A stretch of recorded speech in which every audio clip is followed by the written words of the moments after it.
Hi, I'm Andrew Fleming. I'm a reporter at the Vancouver Courier, and I'm sitting here today with my colleague Mike Howell. One of your top stories this week involves, or two of your top stories this week involves cycling. For viewers who might not be aware, cycling is always kind of a hot topic here in Vancouver. We have a mayor and a city council who are pretty gung-ho about expanding the bike lane service, and the idea, as part of the Greenest City plan, is to have two-thirds of all public transportation either on bikes or walking or transit by the year 2040. Now, there's always a lot of heat around this, but I do believe this week, Change Wednesday night involving new change is drawing a bit more criticism than usual. Is that correct? Yeah, Andrew. Actually, what's happened now is we've had separated bike lanes in the city for a couple of years. You can get on your bicycle at the edge of Chinatown. You can ride in a protected lane over the Dunsmuir Viaduct, down Dunsmuir, down Hornby, and then get onto the Burrard Bridge and get to Kitsilano without actually having to deal with any cars. So what happened on Wednesday is council, as part of this plan that you talked about, they have added or will add more separated bike lanes along Union Street, which joins up with the viaduct. So there will be a separated bike lane that runs from Gore Street along Union to Main, and then after that intersection, they're going to close down a section of Union between Main and Quebec. And at the end of that street, they're going to add even more separated bike lanes that will go in a fork kind of pattern, one to Carroll Street and one to Science World. So pretty significant changes. Now, I believe there's quite a large apartment building right there, and there's a number of new businesses that just moved in. In fact, I went to a really nice vegetarian restaurant there not too long ago. I wasn't even aware that was kind of a flourishing little new commercial area. I understand they're rather upset they weren't consulted and they're worried about their customers. Is that right?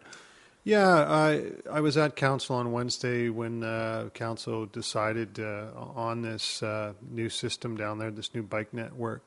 And there were some people who were legitimately concerned, saying they didn't get consulted. There was one individual, president of a strata. The building is called V6A, and it's right in the 200 block. And he claims that 142 people there didn't receive any notification that these plans were actually going ahead. Whereas the city said, well, actually, we did notify the concierge there. We didn't want to be running around the halls, and we left it with the concierge. There's other businesses along there. They're not so much opposed to the idea of upgrading bicycle infrastructure, but they're just concerned that they're not being consulted, they're not being notified early enough, and what the overall picture actually means. So there's going to be another month where we look at this bike barrier proposed for the intersection of Union and Gore Street. So they're going to go back and talk to the neighbors about that, but the bike lane, the separated bike lane, is a go in that neighborhood. I believe it was about $700,000, this latest improvement project, and the overall expense, I believe, is around $2.9 million. I think is what they're looking at, or what they're asking staff to look into for the overall bike lane improvement. Is that the correct figure? Yeah, $2.9 million. That involves some improvements to the Canada line, I believe, around Canby Bridge.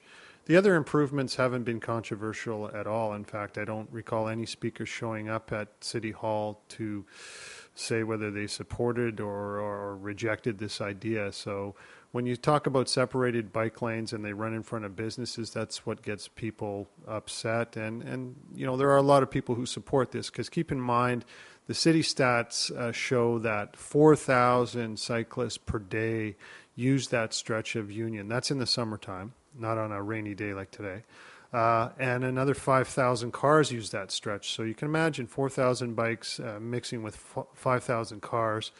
You know, there's bound to be accidents. And actually, the city did point out that that intersection at Main and Union is a high crash area for cyclists and vehicles. And you have to remember that intersection has it's basically a 5-way intersection. So I've ridden my bike there, I've driven through there, and you really got to have your wits about you when you're entering that intersection, because people are coming from all 5 areas there. So it is a dangerous intersection. So it looks like the city's spending quite a bit of money on improving these or changing them, however you want to put it.